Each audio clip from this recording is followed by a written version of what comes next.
वो शिवानी और वो गुंडा रमा अब क्या कह रहे हैं? शिवानी तो अभी भी ये मानने के लिए तैयार नहीं है कि इसके पीछे उसका हाथ है। वो तो ये कह रही है कि मैं खुद आरती का पता लगाना चाहती हूँ। प्रेम अपने तरीके से आरती को खोजने की कोशिश कर रहा है और मैं अपने तरीके से उसका पता लगाने की कोशिश कर रहा हूँ। इस बीच में हर उस आदमी से मिल चुका हूँ, लेकिन आरती के मिलने का कोई सुराग हासिल नहीं हो रहा। अगर शिवानी को आरती का पता मालूम होता तो वो मुझसे आरती के पास मिलने जाने को क्यों कहती? जब से भैया जी की गिरफ्तारी हुई है तब से साजिशों की शुरुआत हुई है। नहीं, ऐसा तो नहीं इसके पीछे भैया जी के किसी और दुश्मन का हाथ है?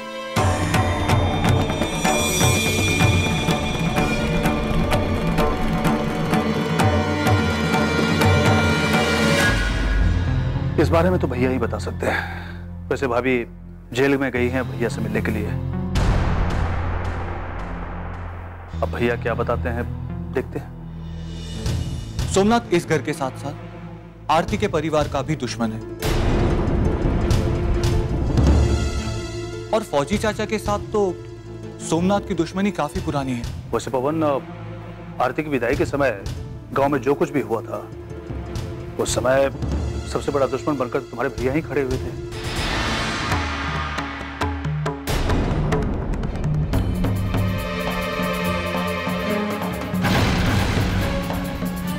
दुश्मनी लाख सही चाचा जी, लेकिन इस हद तक मेरे भैया कभी नहीं गिर सकते।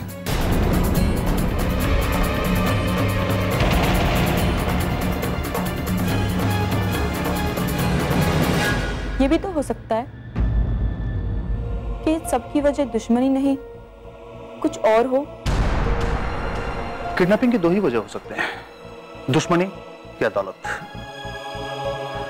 अगर पैसों के लिए किडनैप किया जाता है आरती को तो फिरौती वालों का अब तक फोन आ चुका होता। लेकिन मेरा दावा है कि किडनैपिंग दुश्मनी की वजह से हुई है।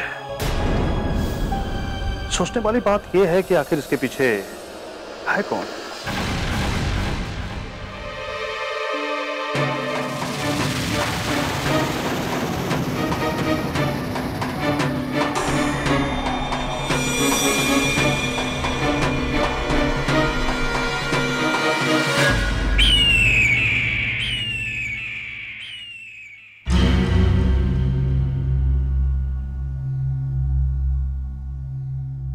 माँ कहाँ है भैया?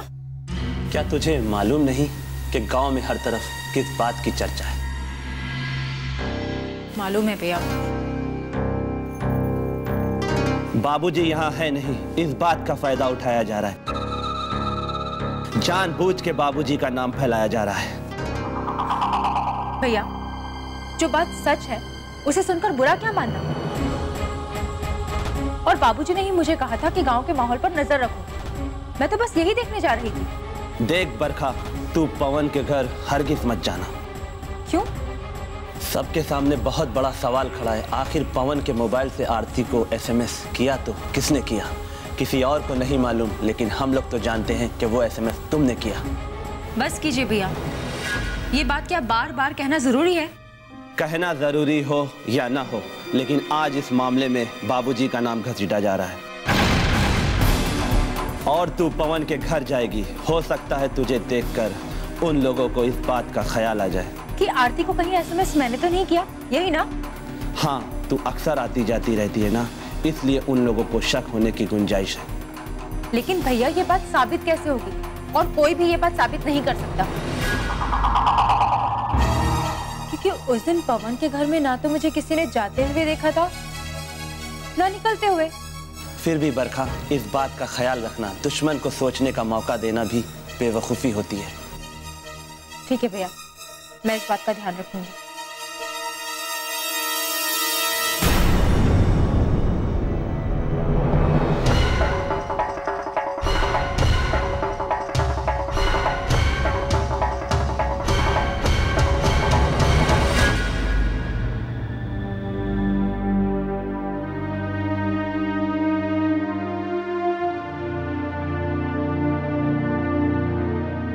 दीदी, क्या हुआ? आप रो क्यों रही हैं? बताइए ना, बताइए ना दीदी, क्या बात है? आप तो भैया जी से मिलने गई थी, क्या कहा भैया ने? हाँ माँ, पापा ने क्या कहा? क्या कहेंगे वो? ये सब कुछ जानने के बाद कि घर की खुशियां किस तरह रूठ गई हैं, आरती को अगवा किया जा चुका है, क्या कहेंगे वो? माँ, आपको ये सब बातें पापा को नहीं बतानी चाहिए थी। क्यों नहीं बताना चाहिए था? कहीं देर ना हो जाए,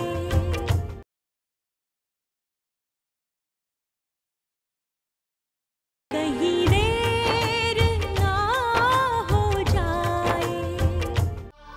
माँ, आपको ये सब बातें पापा को नहीं बतानी चाहिए थी। क्यों नहीं बताना चाहिए था?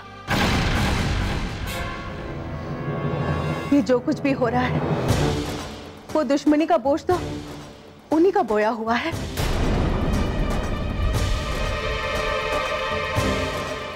अरे हम इन बातों को नहीं समझ सकते, लेकिन वो तो समझ सकते हैं। एक तरफ धनंजय के साथ दुश्मनी, तो दूसरी तरफ सोमनाथ जेल से छूटने के बाद दुश्मन बना हुआ है, और न जाने कौन कौन से दुश्मन होंगे उनके। इन सारी बातों को देखने और समझने के लिए हम लोग तो हैं ना।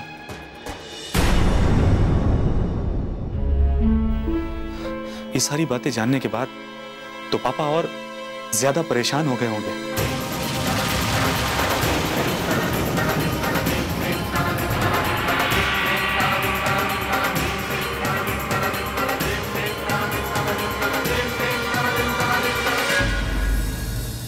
ये सब जानने के बाद उन्हें उन बातों का अफसोस तो हो, कम से कम वो दिल से प्रायश्चित तो करे, लेकिन नहीं, उनकी सोच अभी भी वही है। जाने दीजिए दीदी, सही में आपको भैया जी को ये सब नहीं बोलना चाहिए था, वो ये सब सुनकर परेशान रहेंगे। मैं तो बस मिलने गई थी मधुरी माँ, अब बात चल रही तो छुपाती भी कैसे, मजबूरन बताना पड़ा। खैर, अब जाने दीजिए उस बात को। अभी तक तो पुलिस भी रामा से सच नहीं उगला पाई, लेकिन अब सच सामने आएगा, जरूर आएगा। दीदी, इंस्पेक्टर आए हैं, वो आप लोगों से कुछ बात करना चाहते हैं। हो,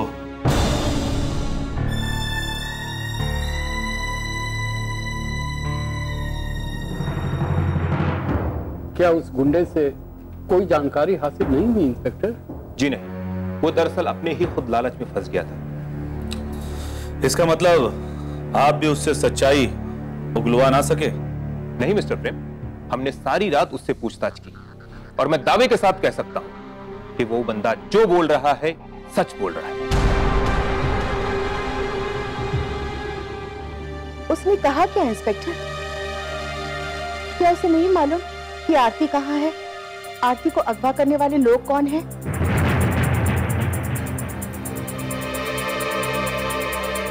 माँ, वो शिवानी का आदमी है, हो सकता है शिवानी को बचाने के लिए वो ये झूठ बोल रहा हो। नहीं, वो झूठ नहीं बोल रहा, उसने सारी सच्चाई बता दी और वो ये मान भी गया है कि उस रात गुंजन को वो वहां लेकर गया था।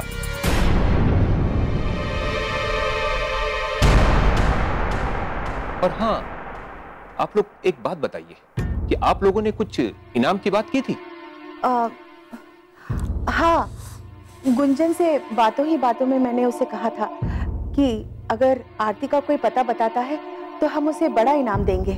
और इसी इनाम के लालच में उसने गुंजन को वहां बुलाया और गुंजन ने पुलिस को इत्तला करने की बजाय खुद वहां चली गई। और अंदर जाके आरती को बचाने की कोशिश की, इस वजह से उसकी ये हालत। आप कहना क्या चाहते हैं इंस्पेक्टर कि वो जो गुंडा कह रहा है वो सच कह रहा है? इस मामले में शिवानी का कोई हाथ नहीं है? हाँ, जो छानबीन मैंने की है, मैं उसके आधार पर यह कह सकता हूं कि आप लोग किसी धोखे में हैं।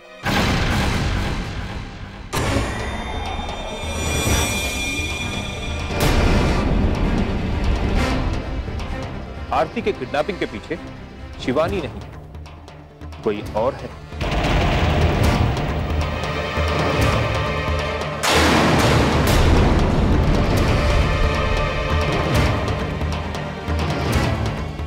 आप ये कैसे कह सकते हैं इंस्पेक्टर, जबकि मैं आपके सामने दावे के साथ कह रहा हूं कि शिवानी जानबूझ करके ये चाल चल रही है ताकि उसके पापा के खिलाफ आप गहराई से कोई छानबीन ना करें।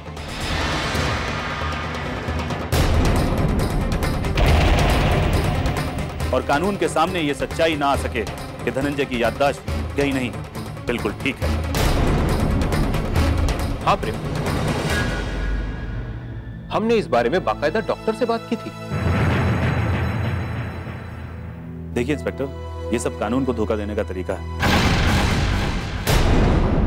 कहीं देर ना हो जाए,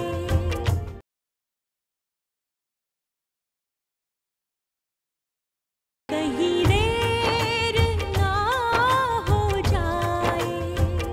देखिए इंस्पेक्टर, ये सब कानून को धोखा देने का तरीका है। जब शिवानी ने देखा कि मैं पूरी तरह से उसके खिलाफ हूं, तो उसने ये चाल जानबूझ के चली और रमा को मेरे सामने लाके खड़ा कर दिया ताकि मैं उसे पुलिस के पास पहुंचा सकूं और पुलिस उसकी बातों पे भरोसा कर ले।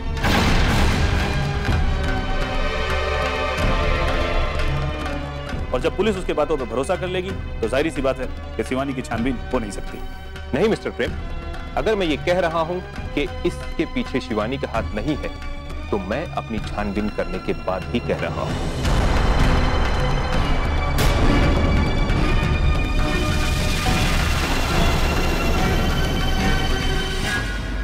अगर इसके पीछे शिवानी नहीं है तो फिर और कौन है इंस्पेक्टर?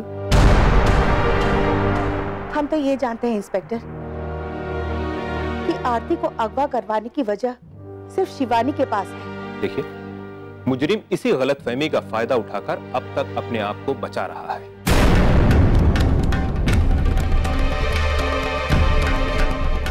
लेकिन मैं आप लोगों से वादा करता हूं कि आरती का पता जरूर लगेगा, और वैसे भी हम लोग पूरी कोशिश कर रहे हैं। ठीक है सर, अब मैं चलता हूं।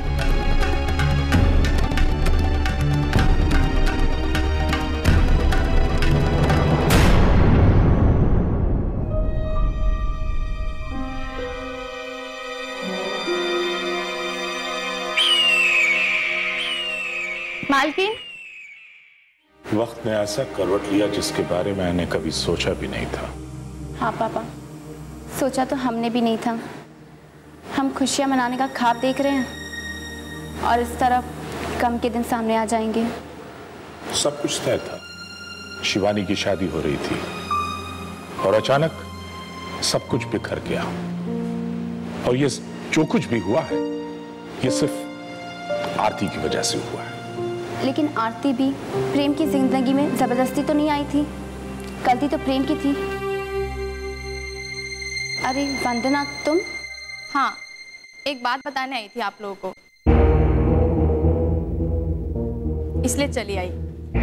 शिवानी जी कहाँ है? मैं यहाँ हूँ वंदना, कहो क्या बात है? मैं बताने आई थी कि आज वहाँ इंस्पेक्टर आया था।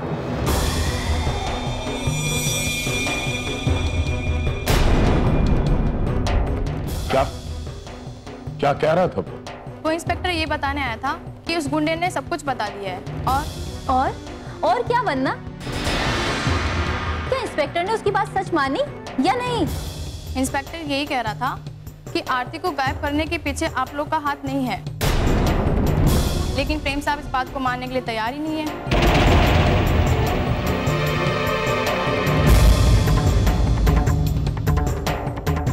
इंस्पेक्टर के बताने पर भी प्रेम यही समझता है कि आरती का किडनैप हमने कराया था। हाँ, वो तो यही समझते हैं। इंस्पेक्टर ने उन्हें काफ़ी समझाने की कोशिश की, लेकिन इंस्पेक्टर दावा कर रहा था कि वो गुंडा सच बोल रहा है। चलो अच्छा हुआ, कम से कम इंस्पेक्टर ने प्रेम को सच्चाई तो समझाने की कोशिश की। लेकिन प्रेम समझना ही नहीं चाहता, तो उसे समझाने का क्या तरीका है?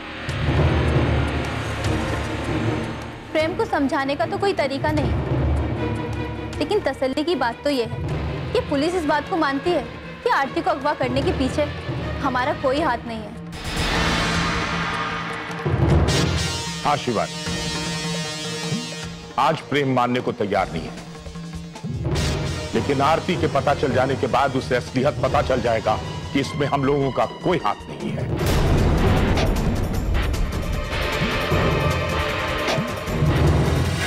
प्रेम साहब के शक की वजह तो यही थी कि आरती ने जो खत लिखा था उस फटे हुए टुकड़े पे आखिर में शी लिखा हुआ था, और इसलिए प्रेम को लगता है कि इसके पीछे शिवानी मैम साहब का हाथ है।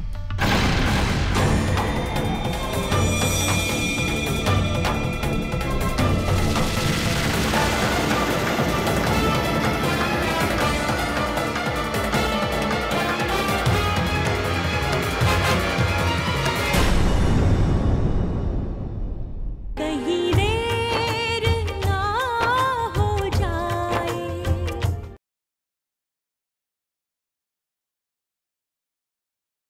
कहीं देर ना हो जाए। दीदी, प्रेम और आरती की शादी कैसे हुई? मत पूछो निशा, बस ये समझो कि आरती को इस घर की बहू बनना था, उसकी तकदीर उसे यहाँ ले आई।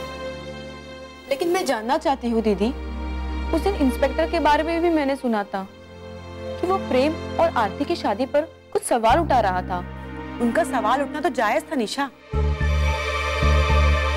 अगर हम धार्मिक और पारंपरिक दृष्टि से देखें तो वो एक दूसरे के पति पत्नी है, लेकिन कानूनी तौर पर शादी की कोई रस्म निभाई नहीं गई है। दरअसल प्रेम बाबू कुछ दिन के लिए गांव गए थे और वहां प्रेम बाबू के साथ आरती ने कुछ शरारतें की। ऐसा करते हैं, हम शाम को 6 बजे पास वाले भट्टे पर मिलते हैं। सुनिए। जी कहिए। अब पुकार ही लिया है तो बताइए किस नियत से आए हैं जनाब? नहीं नहीं, कुछ नहीं। मैंने सुना था प्रेम बाबू शहर से गए थे, शहर के पढ़े लिखे थे, लेकिन आरती हर कदम पे प्रेम बाबू को उल्लू बनाती थी। मजाक मजाक में फिर इतनी बात बढ़ गई जिसका किसी को कोई उम्मीद ही नहीं थी। आरती ने उन्हें लड़की के भेष में मिलने के लिए बुलाया और वहां गांव वालों ने उन्हें देख लिया।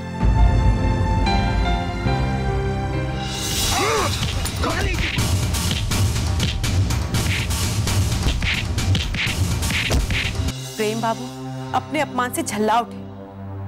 उन्हें लग रहा था इस अपमान की वजह आरती है। गांव वालों ने प्रेम बाबू को गांव से निकलने के लिए कहा। दूसरे दिन लौटते वक्त प्रेम बाबू ने अपने अपमान का बदला लेने के लिए आरती को सबक सिखाने के लिए आरती की मांग भर दी।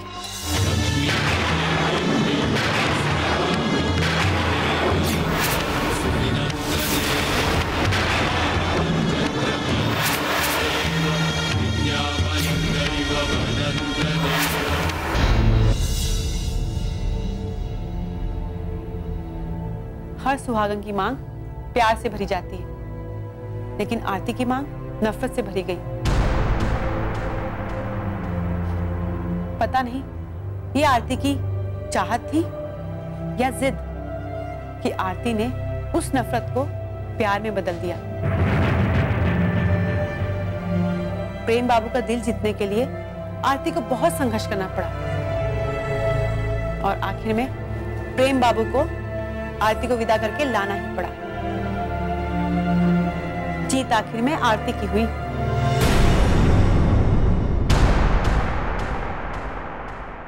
इस जीत का क्या मतलब है चाची? कि खुशियां हमारे घर से हवा के झोंकों की तरह गुजर गई। तकदीर ने आरती को हमारे घर की बहू तो जरूर बनाया, लेकिन असल में मुझे नहीं समझ में आता कि तकदीर आरती से चाहती क्या है।